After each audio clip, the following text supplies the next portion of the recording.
प्यारे भारतवासियों, आप सभी को जय भारत, जय संविधान। मैं उमेश शंकर सार्जन, आप देख रहे हैं ब्लू पैंथर वॉइस। आज 26 नवंबर है।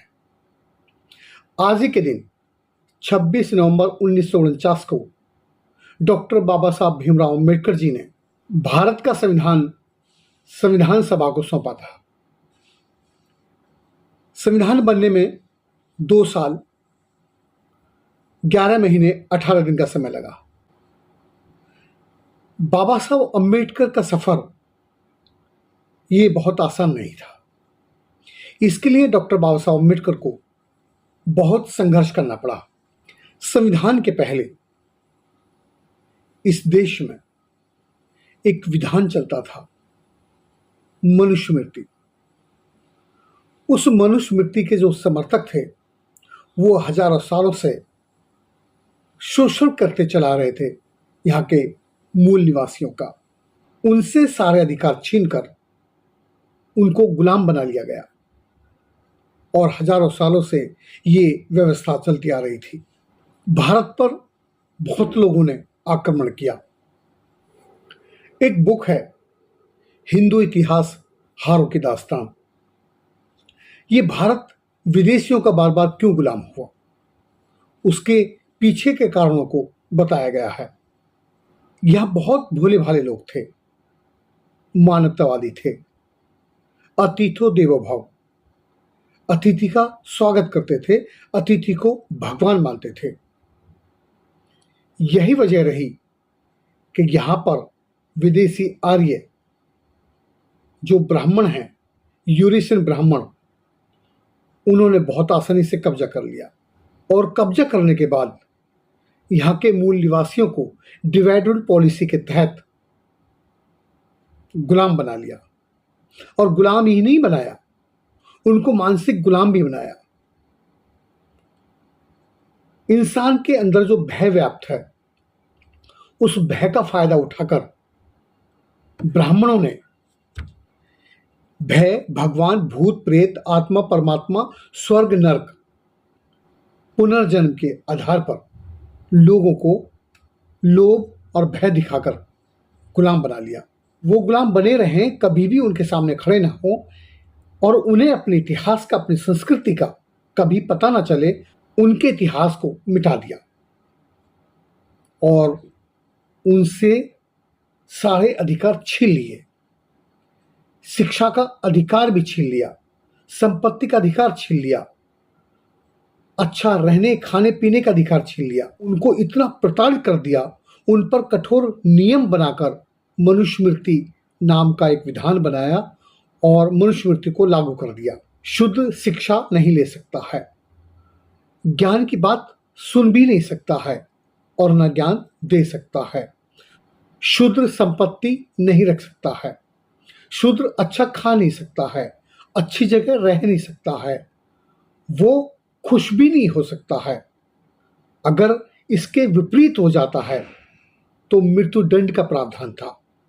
वो जानते थे अगर महिला के अंदर प्रतिशोध की भावना रही तो वो कहीं ना कहीं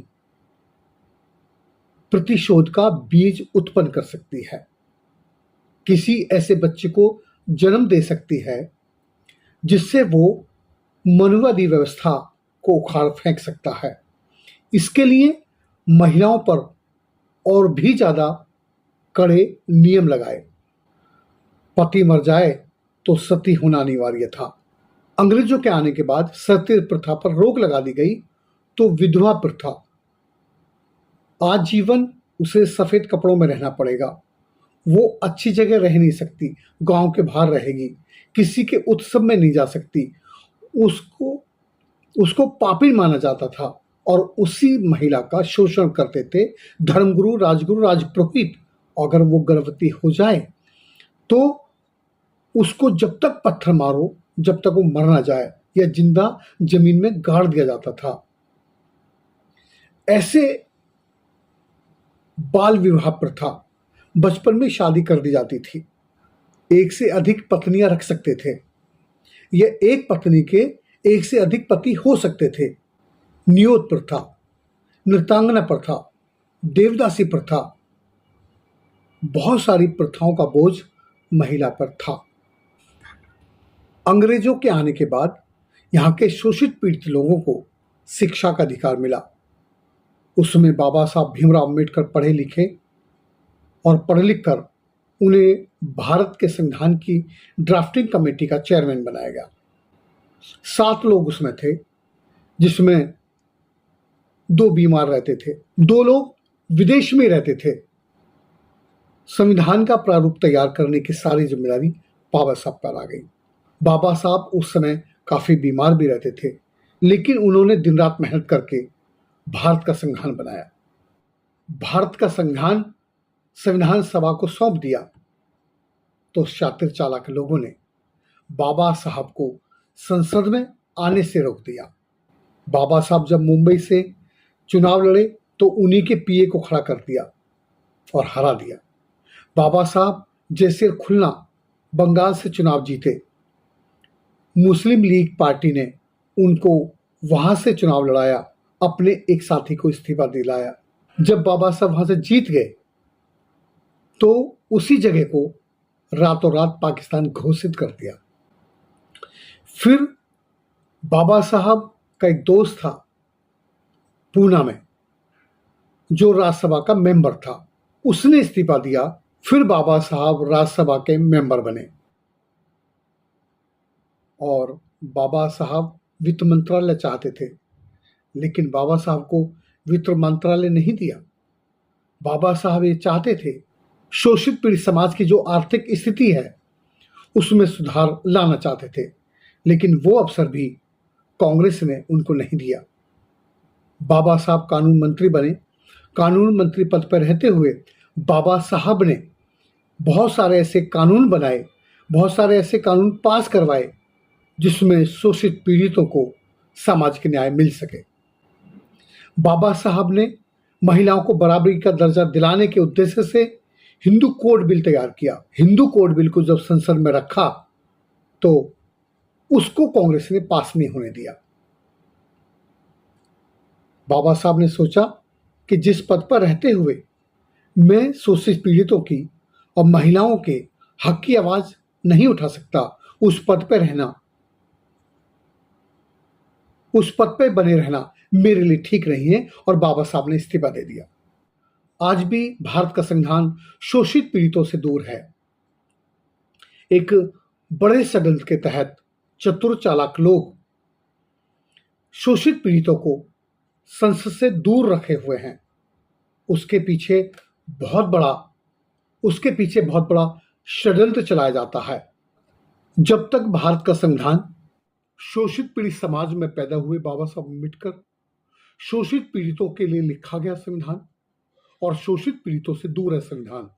जब तक शोषित पीड़ित समाज के लोग ये नहीं समझेंगे, गंगा नहाने से, कांवड़ लाने से, देवी की पूजा करने से, होली दिवाली करवा चौथ मनाने से और पत्थरों को पूजने से उन्हें भारत का संविधान नहीं मिलेगा। अगर भारत का संविधान उन्हें अपने हाथ में लेना है तो फिर उनको स्कूल, कॉलेज, यूनिवर्सिटी में जाना होगा और अपने इतिहास को, अपनी संस्कृति को समझना होगा और समाज को जागरूक करना होगा अंधविश्वास से, पाखंड से। और जब एक सूत्र में ये लोग बंधेंगे, क्योंकि जितने भी SC, ST, OBC माइनॉरिटीज के लोग हैं, हम सब एक परिवार के, एक वंश के, एक खून के लोग हैं। जब ये बात लोग समझेंगे तो एक आइडियोलॉजी होगी, एक मंच होगा, तब जाकर सारे बहुजन एक होंगे तो भारत का संविधान उनके हाथों में आ सकेगा। संसद लोकतंत्र का वो मंदिर है जहां सारे भगवानों का आशीर्वाद मिलता है, लेकिन जिनके हाथों में संविधान है वो जनता को बोलते हैं तुम कांवड़ लाओ, गंगा नहाओ, तिरुपति बालाजी जाओ, वैष्णो माता जाओ, माता का जगराता कराओ, पूजा पाठ कराओ, हवन कराओ और अपने बच्चों को विदेश में पढ़ने लिखने के लिए भेजते हैं। इस षड्यंत्र को आपको समझना होगा।